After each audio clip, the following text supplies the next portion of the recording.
নতুন ঠিকানায় স্থানান্তরিত হলো সাউথ ইস্ট ব্যাংক পিএলসির গুলশান শাখা। এখন থেকে গুলশান মডেল টাউনের ১২৩ নম্বর রোডে সিইএস এ ব্লকের ৫৫ নম্বর প্লটে হেনা সুবাস্তু স্কাইলাইন অ্যাভিনিউয়ের প্রথম ও দ্বিতীয় তলায় শাখাটির কার্যক্রম পরিচালিত হবে।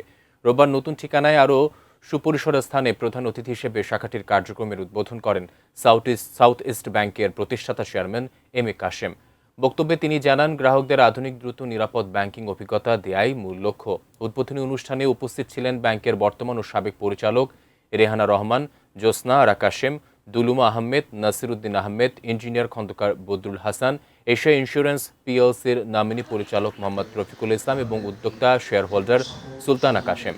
বিশেষ অতিথি ছিলেন ব্যাংকের ব্যবস্থাপনা পরিচালক ও প্রধান নির্বাহী কর্মকর্তা মোহাম্মদ খালিদ মাহমুদ খান। সভাপতিত্ব করেন এক্সিকিউটিভ ভাইস চেয়ারম্যান ও গুলশান শাখার প্রধান ইশতিয়াক ইউ আহমেদ।